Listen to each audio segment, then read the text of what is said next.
오늘도 하나님께서 저와 여러분이 주시는 말씀은 다니엘서 11장 1절 이하의 말씀을 통하여 70일의 적용을 보라 하신다는 말씀의 제목으로 하나님의 말씀이 선포될 때에 하나님의 목적, 계획, 뜻이 잘 들려져서 그 말씀에 순종할 때 주시는 참 복을 마음껏 누리시는 저와 여러분 되기를 주의 이름으로 축원합니다.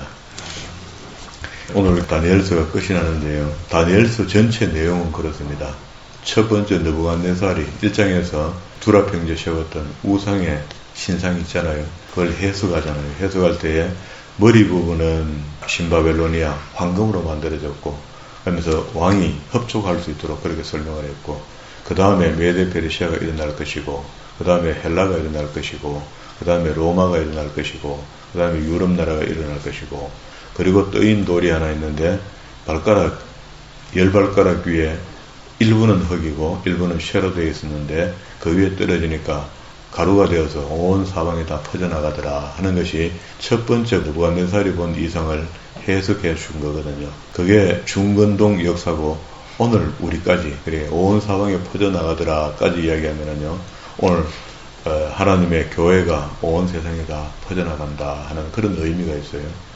이런 식으로 중근동 그 당시에부터 지금 이후에까지 그리고 주님 오실 때까지 전체의 역사를 다니엘서는 이야기하는데 이걸 우리가 잘 구분해가 읽어봐야지 볼똥말똥 하는데 이걸 자다가 한 번씩 읽어서는 잘 안 보일 겁니다. 그리고 또 중근동 역사에 관심이 있어서 신구약 중간사 이야기 같은 책들을 읽어보고 공부한 사람, 세계 중근동 역사를 공부한 사람들은 이걸 읽어보면 아하 그렇게 됐구나 하는 것을 조금 이해해요. 그리고 다니엘서 우리가 처음 시작할 때 다니엘서 1장부터 5장까지는 신바벨로니아 이야기라 그랬죠. 이게 전체가 86년의 부분을 갖고 있습니다. 그 이후에 메데 페르시아가 일어서기 시작했고 그 메데 페르시아가 일어서면서 신바벨로니아가 망하게 되잖아요. 망하게 되니까 그 뒤에 그리스 쪽에서 알렉산더 대왕이 일어나서 또다시 메데 나라 전체를 다 먹습니다. 다 먹게 되니까 메데 나라가 없어지고 다시 헬라 나라가 나타나는 거죠. 점령을 다 하고 알렉산더 대왕이 젊은 나이에 죽죠. 죽으니까 휘하의 장군 4사람이 있었는데 그 장군 4사람이 땅을 갈라서 나라를 챙겨갔다. 그런 말입니다. 그래도 오늘 여기서 본문을 읽어보니까 좀 그렇죠. 땅을 다 파분되고 그 나라에게 돌아가지 않는다 이렇게 하죠. 그리고 6장에는 이제 메데 페르시아 시대의 이야기를 하고 있고요. 7장에서는 바벨론 시대에서 다니엘이 받았던 이상을 기록해 놨습니다. 그럼 이게 신바벨로니아 때 받았던 이상을 메데 페르시아가 올라오고 난 뒤에 정권이 바뀌고 난 뒤에 다니엘이 기록을 남겼기 때문에 여기에 기록한 것 같아요. 7장에다가. 그리고 이제 9장부터 다시 메데 페르시아 시대의 이야기를 12장까지 쭉 해내려가는데 메데 페르시아 시대의 이야기가 시작되면서 메데 페르시아도 결국 망하게 되고 헬라 나라가 올라오게 되고 그리고 나라가 4나라로 갈라지고 하는 이야기들이 처음에 느부갓네살 왕이 봤던 신상, 만들었던 신상에 대한 모양대로 역사가 그대로 이행되는데요. 그게 꿈의 해석은 하나님께 있는 것이 다니엘을 통해서 해석하게 하고 역사를 보게 한 겁니다. 그랬더니 다니엘이 굉장히 근심되죠. 이스라엘 나라에 흥행이 없다고. 언젠가는 회복이 돼야 되는데 에레미야 성경을 읽어봤을 때는 70년이 되면 돌아간다는데 돌아가도 큰 부흥이 없다. 그런 이야기를 볼 수 있었잖아요. 그렇게 해서 이제 11장까지 왔는데 본문의 말씀은요. 앞에 9장 20절에서 27절까지 안에 있었던 우리에게 돋펴준 거 있잖아요. 이렇게 71회에 대한 이해입니다. 71회라는 것은 총 490년 동안에 이루어질 이야기를 여기다가 압축해서 예언으로 본 겁니다. 그래서 처음에 7일에 하면은 49년인데요. 7일에가 49년 동안에 성전이 중건된다. 그렇게 메데 페르시아가 신바벨로니아를 잡아먹고 거기에 있던 다니엘을 만나면서 고레스 영이 가서 예루살렘 성전을 중건하라 해요. 대단하죠. 중건하게 해서 중건되는 해가 7일에 49년이 걸렸다. 그리고 뒤에 62일에가 있었는데 434년인데 거기다가 마지막에 가면 또 한 일회가 더 있다. 그죠? 이걸 총 합계해서 71회라 했고 71회는 총 490년인데 이 490년의 시작을 어디다가 둘 것인가 라고 했을 때 말라기 끝에다가 두자. 성경 구약 제일 끝에 있는 성경. 그러면 BC 한 400년 정도 되거든요. 그래서 400년으로 보고 쭉 계산을 해보면은 중간에 한 55년 정도 간격이 생기는데 그거는 성경을 정확하게 다 잡아낼 수는 없습니다. 우리가 잘못 봐서 그런지 하여튼 간격이 있지만 그걸 이해하고 넘어오면은 신약에 예수님께서 오셔서 3년 반 동안 사역하게 되는 이야기까지 맞추면은 어느 정도 맞아져요. 그러면은 이제 지난번에 우리 설명한 것은 70일에가 이렇게 넘어가고 그리고 난 뒤에 10장에는 큰 전쟁의 이상이 있었는데 이걸 본 다니엘이 21일 동안 작정하고 기도하기 시작하는데 작정하고 기도하는 게 아니라 하다 보니 21일 됐겠죠. 자, 그렇게 기도하면서 절식하면서 기도했다 그랬죠. 그럴 때에 우리가 기도 시작할 때쯤에 항상 하나님께서 우리 기도에 응답하시는데 그 기도의 응답이 바사군이라고 하는 바사군은 현상으로 나타나는 것이고 실질적으로 바사군을 움직이는 것은 이 땅을 지배하고 있는 마귀 사단의 세력들이다. 뭐 그렇게 보면 되는 거죠. 그래서 우리가 예수 믿지 않는 사람에게는 전부 다 우리가 세상에 속했으니까 세상에 속했으면 마귀에 속한 것이다. 이렇게 표현을 하는 겁니다. 그래서 사람 보고 마귀 하면 안 됩니다. 안 되지만 그래도 마귀 짓을 많이 하는 사람들이 있잖아요. 그렇게 우리가 분별하고 구별하지만 말로는 그렇게 하면 안 된다. 그렇게 하고는 이제 11장 1절로 돌아왔습니다.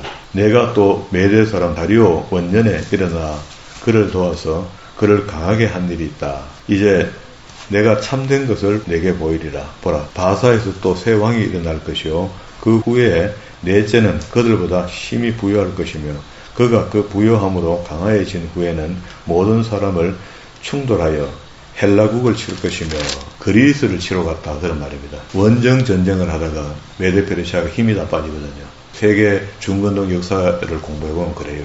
그렇게 한 3차례 정도 갔다가 완전 완패하고 돌아옵니다. 돌아오니까 그 젊은 사람들을 다 이끌어갖고 배 타고 지중해를 건너가서 전쟁을 했으니 돌아오니까 자식 잃은 부모들의 원성이 커지죠. 이럴 때에 빌립보 지역에 있던 알렉산더 대왕 아버지가 그 당시에 작은 나라를 이끌고 있었거든요. 그런데 아버지가 죽고 난 뒤에 알렉산더가 후계자로 일어나서 메데페르시아 제국을 전부 다 먹게 되는 겁니다. 그러면 이제 3절부터 4절 요 두 이야기는요, 우리 본문을 읽었는데 장차 한 능력 있는 왕이 일어서도 큰 권세를 다스리며 자기 마음대로 행하는데 이게 62일 동안 생겨나는 헬라의 이야기입니다. 그러면은 그가 강할 때에 그의 나라가 갈라져서 천하 사방에 나눌 것이고, 그렇죠? 최고 극점에 올랐을 때 죽죠. 죽고 난 뒤에 밑에 휘하의 장군 4명, 카산드로스, 리시마커스, 안티고노스, 포톨레미 이렇게 해서 나라를 4분에서 갈랐습니다. 사방에 나눌 것이나 그의 자손에게로 돌아가지도 아니할 것이요. 거의 전부 다 각자 알렉산더 대왕과 상관없는 사람들이 왕이 되어서 전부 나라를 다 갈라갔습니다. 또 자기가 주장하던 권세대로도 되지 아니하리니 이는 그 나라가 뽑혀서 그 외에 다른 사람들에게 돌아갈 것입니다. 이것도 예언이죠. 예언인데 그 당시에 다 이루어진 겁니다. 그리고 난 뒤에 제가 지난 시간에 이야기한 대로 안티고노스하고 포톨레미하고 두 집안의 싸움이 일어나는데 안티고노스의 집안이 아니고 안티고노스를 죽이고 자기의 휘하의 셀리쿠스라는 장군이 이제 다 빼뜨렸으니까 전쟁 보고하고 포톨레미한테 전쟁 마무리를 해줘야 되는데 안 내려오고 나도 왕하겠다고 버틴 겁니다. 그래서 남방왕 북방왕 하는 이야기는 자기 휘하에 있었던 장군 셀루쿠스와 포톨레미 집안과의 싸움이 150년 동안 일어나는 겁니다. 그 이야기를 5절부터 이제 남방의 왕들은 강할 것이나, 남방은 어디입니까? 거기에도 애굽 써놓으세요.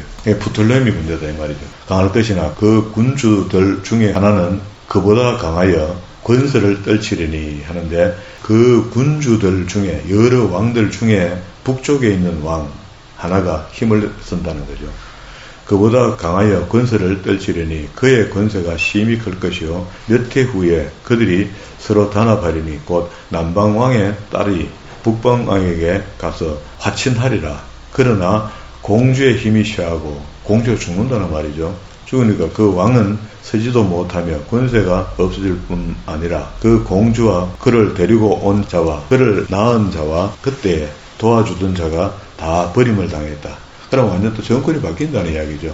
화친을 내서 좋은 관계를 가질 수 있었는데, 기회가 있었는데 그게 시집갔던 공주의 죽음으로 일이 벌어지기 시작합니다. 그러나 공주가 그 본족에서 난 자들 중에 한 사람이 왕위를 이어 권세를 받아 북방왕의 군대를 치러와서 그의 성에 들어가서 그들을 쳐서 이기고 그 신들과 부어 만든 우상들과 은과 금과 아름다운 그릇들을 다 노력하여 애굽으로 남방으로 갖고 내려갔다. 그런 말이죠. 그러면 항상 북방과 남방이 전쟁하게 되면은요, 남쪽이 올라가도 이스라엘을 밟고 지나가고요, 북쪽이 내려와도 이스라엘을 밟고 지나가게 됩니다. 그게 중간에서 굉장히 괴로운 거죠. 그러니까 다니엘이 그런 짐작은 안 했겠습니까? 앞으로 상당 기간 우리가 회복되어도 어렵겠구나. 그리고 9절에 북방왕이 남방왕의 왕국으로 쳐들어갈 것이나 자기 본국으로 몰려간다. 아마 요게 이제 1차 북방왕이 위에서 바빌론 쪽에서 애굽을 치러 내려갔다. 10절에 보면 또 2차에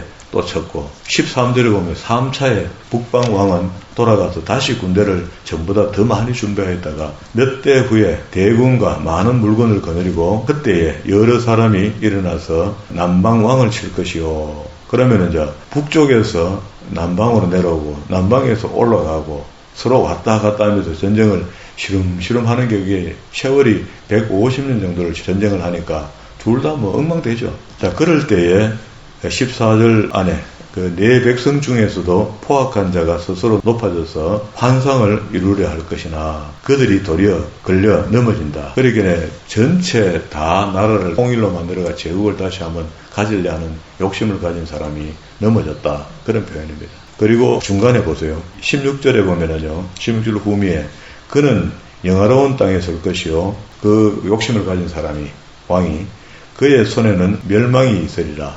굉장히 예루살렘 성을 도륙하고 힘들게 했다. 17절 그가 결심하고 전국의 힘을 다하여 이르렀다가 애굽하고 전쟁하러 내려갔다가 하친할 수밖에 없는 상황이 벌어집니다. 그런 상황이 벌어지는 것을 역사 속에 보면 고정이 될 수 있거든요. 그래 이제 서로 공주도 주고받고 뭐 이렇게가 잘하려고 애는 쓰는데 그게 잘 안 되는 거라 패묵은 감정이 남아있어 갖고 오래 갑니다. 18절에 그 후에 그가 그의 얼굴을 바닷가로 돌려 많이 점령할 것이며 한 장군이 나타나서 그의 정복을 그치게 하고 그 수치를 그에게 돌릴 것이므로 그가 드디어 그 얼굴을 돌려 자기 땅 산성으로 돌아갈 것이며 그쳐서 넘어진다 하는 게 그 길로 가서 보지 못하니까 죽은 거죠. 20절에 그 왕을 이을 자가 압제자를 그 나라의 아름다운 곳으로 두루 다니게 할 것이나 그는 분노함으로 싸움이 없이 몇 날을 못 되어 망하게 되고, 그리고 난 뒤에 21절부터는요 이렇게 한 두 집안이 왔다 갔다 하며 전쟁하면서 마지막에 이제 한 뿔이라고 하는 왕이 여기 이제 보세요. 21절에 또 그의 왕위를 이을 자는 한 비천한 사람이라 나라의 영광을 그에게 주지 아니할 것이나 그가 평안할 때를 타서 속임수로 나라를 창탈한 거죠. 빼돌고 23절에 그와 약조한 후에는 그는 그 시를 향하여 올라올 것이고 다시 전쟁하러 올라온다. 그런 말입니다.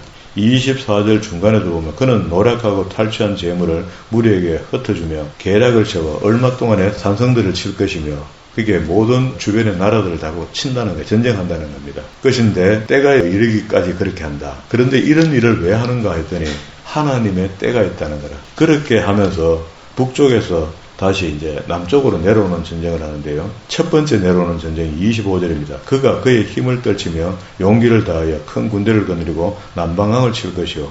남방왕도 힘이 크게 강하여 군대를 거느리고 맞서 싸울 것이나 능히 당하지 못하리니 이는 그들이 계략을 세워 그를 쳤기 때문이다. 그의 음식을 먹는 자들이 그를 멸하리니 그의 음식을 먹는 자, 이렇게 하면 자기 신하 중에 누군가가 쿠데타를 일으켜서 왕을 죽인다. 그런 표현이죠. 그의 군대가 흩어질 것이고 또 많은 사람이 엎드려 죽게 된다. 이러면서 28절에 가면은 다시 북방 왕은 많은 재물을 가지고 본국으로 돌아갔고 그런 마음으로 많이 빼뜨려 갔으니까 가면서 중간에 보세요. 거룩한 언약을 거스리며 자기 마음대로 행하여 본토에 돌아갈 것이며, 그리고 두 번째 다시 29절에 작정된 기한에 북방왕이 다시 남방으로 또 내려옵니다. 이것도 지가 작정하는 게인지 누가 작정하는 게겠어요? 하나님이 작정된 때죠. 이런 걸 갖다가 성경에 보면은 하나님만 아시는 고유한 때 이렇게 이야기하거든요. 그가 다시 나와서 남방에 이를 것이나 이번에는 전번만큼 전과가 없었다. 왜 그러냐면요, 이때쯤 이제 150년 세월이 다 흘러내려가고 마지막 때쯤 되니까요, 안티오코스 에피파네스 한 4세쯤 되겠죠. 4세쯤 되는 이 사람이 전쟁을 워낙 좋아하니까, 그래서 이 악한 왕이 마지막에 전력을 다해서 내려가서 이번에 애국을 점령하고 끝내버려야 되겠다, 이렇게 생각하고 내려갔대요. 내려갔는데 세상에 기띔의 배들이, 여기 밑에 있죠, 30절에 이는 기띔의 배들이 이르러 그를 칠 것이다 하죠. 이 기띔의 배가 로마 전함이 돌아있는 거라. 이미 애국을 점령하고 있는 거라.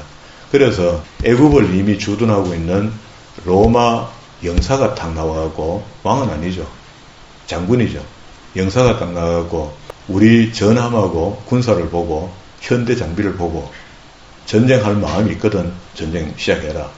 그러나 시작하고 말고는 생각을 병산화를 시켜갖고 안티오코스 에피파네스, 자존심 높은 사람을 동그라미를 딱 칩니다. 딱 서가 있는 자리에 동그라미를 딱 치고 난 뒤에 그 선을 넘기 전에 결정해라, 이렇게 이야기해요. 그렇게 하니까 안티오코스 에피파네스가 들여다보니까 전함도 보니까 생긴 처음 보는 거고요. 이게 강력한 무기를 갖고 있고 로마가 대단할 거 아닙니까? 전 세계를 지금 앞으로 지배하려는데, 이 전쟁 해봤자 이거 하나마나 진다는 걸 판단하게 되죠. 자존심을 완전히 꾸기고 처참한 마음으로 알았습니다 하고 그 선을 넘어 돌아옵니다. 전쟁 해보도 못하고 패전국이 되고 그냥 돌아오는 거예요. 돌아가는 중에 어디가 뺀맞고 어디가 화풀이 한다 하죠. 돌아가면서 이스라엘 들어가고요. 이스라엘도 작으니까 뭐 당연히 잡아먹죠. 거기서 점령해서 한때 두때 반때를 지나는 겁니다. 그 이야기가 기띔의 배들이 이르러 그를 칠 것임이라 하고 거기다 슬롯이 끊고 그가 낙심하고 돌아가죠. 돌아가서 맺은 거룩한 언약에 분노하였고 자기 땅에 돌아가서 맺은 거룩한 언약을 배반하는 자들을 살피며 군대는 그의 편에 서서 성소 곧, 자 이거 하나님과 맺은 언약, 이스라엘과 맺은 언약인데 이런 것들을 마음대로 여기고 깨고, 그래서 다시 점령해서 성전을 유린하고 거기다가 돼지 피를 뿌리고 이런 짓을 했다는 겁니다.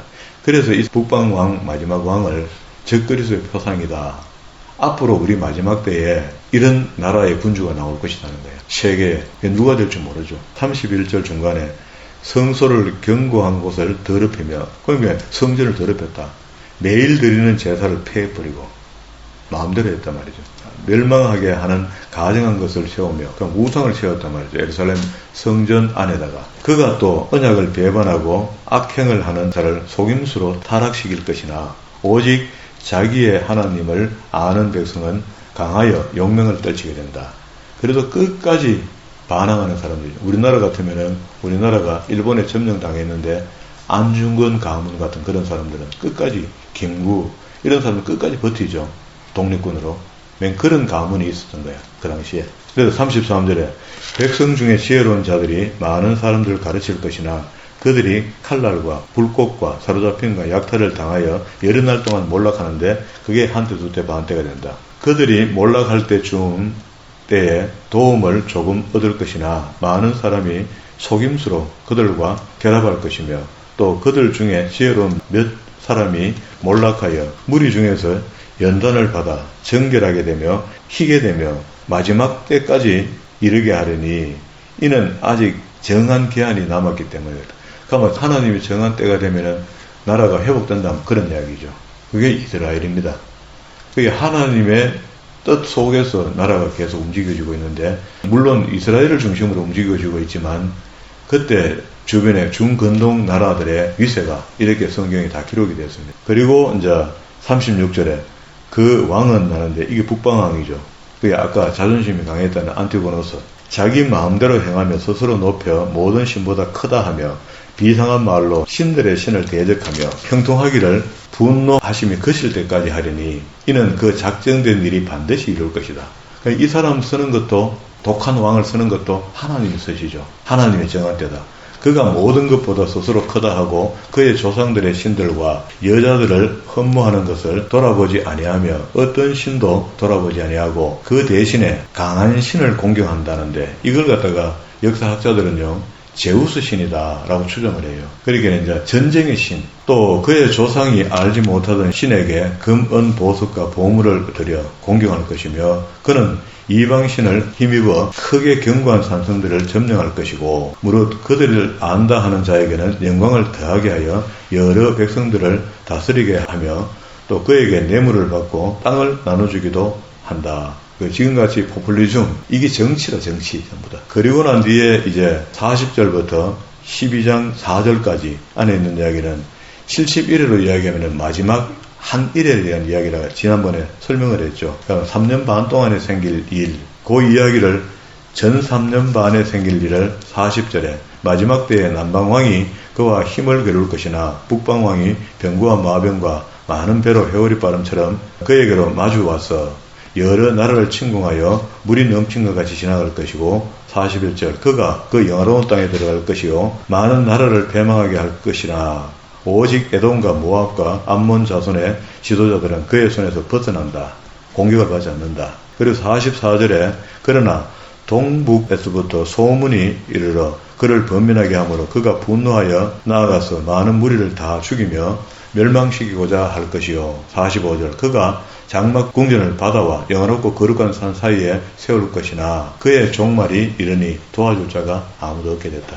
그럼 죽었다는 거죠. 그리고 난 뒤에 이렇게 3년 반 동안 못된 짓을 하고 그 후에 다시 12장 1절에 그때에 내 민족을 호위하는 큰 군주 미가엘이 일어날 것이요 또 환란이 일어나리니 이는 개국 이래로 그때까지 없던 환란일 것이며 그때에 내 백성 중 책에 기록된 모든 자가 구원을 받게 된다.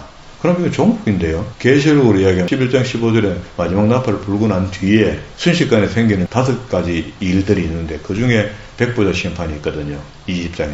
계시록 20장에 백보자 심판이 있을 때 심판대 앞에 두 책이 놓였다 했죠. 행위록과 구원록인데 행위록은 자기 행했던 대로 받으면 될 것이고 구원받을 사람의 이름이 기록됐는데 기록된 자는 모두 구원을 얻을 것이라 하니까 한때 두때 반때 마지막 3년 반은 마지막 날에 일어나는 일이 맞겠죠. 앞에 거는 예수님께서 유대인을 봐서 3년 반을 썼다 하는 말도 있으니까 거기다 적용했지만 여기는 지금 이 책을 읽어보니까 그때 마지막 안티고노스 에피파네스가 그 예루살렘을 점령해서 그렇게 악한 짓을 했다 했잖아요. 제사장들에게 돼지 피를 먹이고 이런 못된 짓을 한동안에 마지막 적그리스도의 표상이다라고 했으니까 마지막 심판 전에 3년 반을 이런 식으로 쓰면 되겠죠. 그러면 그 3년 반이 다시 예수님 당시에 그렇게 고생했던 장자의 민족들에게 다시 한번 혜택을 주는 것처럼 3년 정도의 유대인들에게 전해진 복음이다. 그런 이야기입니다. 요렇게 맞췄던 저렇게 맞췄던 7년은 전체 유대인들을 위한 이야기다. 2절에 땅의 티끌 가운데서 자는 자 중에서 많은 사람이 깨어나 영생을 받을 것이고 이 영생을 받는다는 말 옆에다가 부활을 써놓으세요. 영생을 받으려면 부활해야 영생을 받죠. 그러니까 앞에 심판받을 때 결국 그때의 부활체들을 이야기하는데 고린도전서 15장 50절 이하의 말씀을 보면은 마지막 7번째 나팔이 불 때 부활된다 했는데 타이밍은 잘 안 맞춰져 있지만 마지막 흰보자 심판 앞에 섰을 때에 무정회로 가자 무정회로 천국으로 가자 천국으로 가는데 그때 깨어나 영생을 받을 자도 있다. 깨어난다는 말이 부활이야. 그죠? 있겠고 수치를 당하여 영원히 부끄러움을 당하는 게 탈락, 지옥으로 간다. 3절에 지혜 있는 자는 궁창의 빛과 같이 빛날 것이요 많은 사람을 옳은 대로 돌아오게 한 자는 별과 같이 영원토록 빛나는데 이게 천국에 들어갈 사람들의 모양이다. 그죠? 빛나는 사람들. 다니엘아 마지막 때까지 이 말을 간수하고 이거를 봉함하라. 많은 사람이 빨리 왕래하며 지식이 되하리라. 다니엘이 그 당시에 이 말을 들었을 때 뭐 알아들었겠어요? 안 될 겁니다. 천사가 가르쳐주는 해석을 조금 해석했을 뿐이고 그때는 도저히 알 수 없는데 세월이 지나서 이 전쟁사가 세계 역사 전쟁사 속에 기록이 되어 있는 것을 보니 성경이 맞다는 이야기야. 이걸 이제 깨닫게 되면서 왜 지금도 우리가 읽어보니까 이건 주님 오실 때가 멀지 않았겠구나 하는 짐작이 우리한테 왜 일어나나 말이야. 그러면은 마지막 때가 되니까 이 봉함했던 것들이 보여지지 않았던 것들이 보여지게 됐다. 그런 이야기입니다. 그럼 심각한 이야기죠. 우리가 마지막 날에 우리가 살아있는 동안에 주님이 오시든 안 오시든 나의 마지막이 마지막입니다. 세상의 마지막이 나의 마지막이라고. 우리 개인 한 사람이 마지막이다 말이야. 내가 마지막 때까지 살아가고 그 값이 여기에 이야기하고 있는 영생을 받는 자도 있겠고 수치를 당하는 자도 있는데 이 둘 중에 한 사람이 된다고. 나중에 죽었던 사람들을 다 부활시킨단 말이야.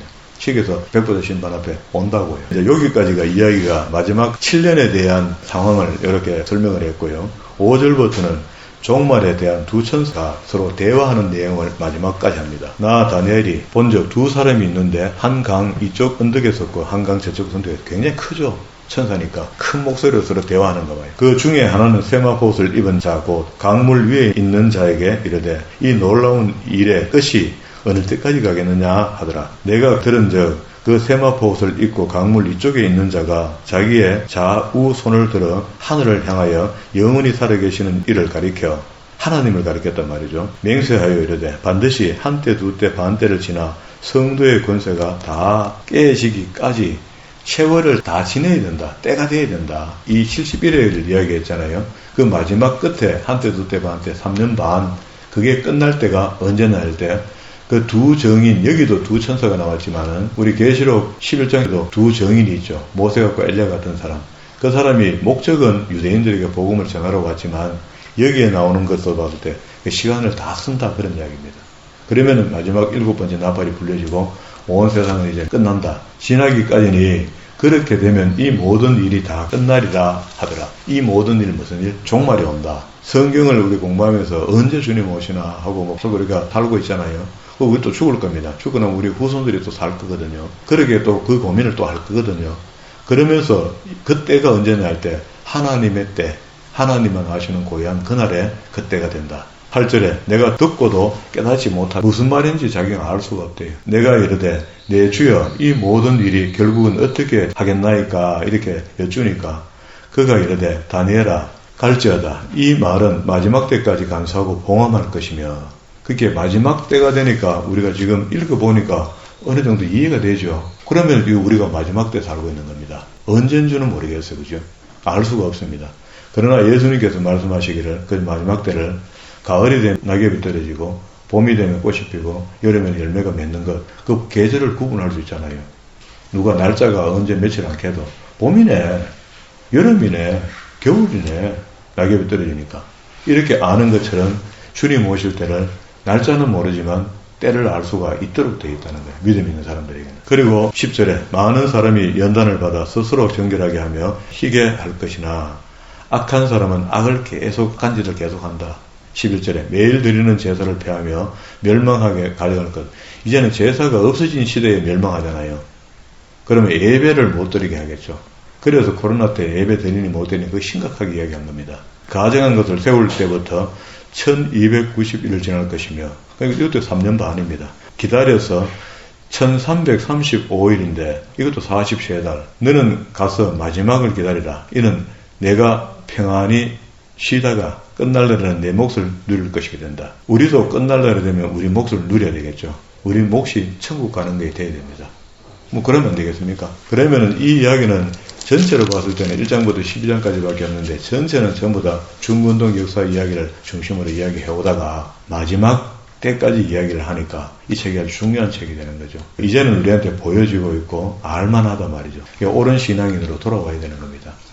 그게 잘못된 신앙인으로 계속 살면은요 마지막 종국이 끝이 납니다. 이거는 우리가 신약에 와서 뭐 택했니 안 택했니 멍뚱한 소리가 할 것도 없고요. 우리가 설명을 쉽게 했죠. 희게 된 자들 이렇게 하죠. 악한 일을 하다가도 마음을 돌려서 선한 일을 하는 사람 이런 말입니다. 회개가 자기 마음속으로 진정으로 임한 사람. 이게 마지막까지 우리가 이루어지지 않는 예언이 여기 남아있기 때문에 이 예언은 언젠가 주님이 재림주로 오실 때에 우리가 그 앞에 섰을 때 조금 더 부끄럽지 않는 그런 신앙생활이 우리가 되어져 있어야 되는 겁니다. 그럴 때에 착하고 중년 조용한 칭찬받습니다. 주님을 배웠을 때 부끄럽기는 하지만 그래도 주님 앞에 서서 머리를 껄쩍이면서 죄송해요 라고 하면서라도 설 수 있는 믿음이 우리 각자의 믿음이 되어서 마지막 날을 준비하는 저와 여러분 되기를 주의 이름으로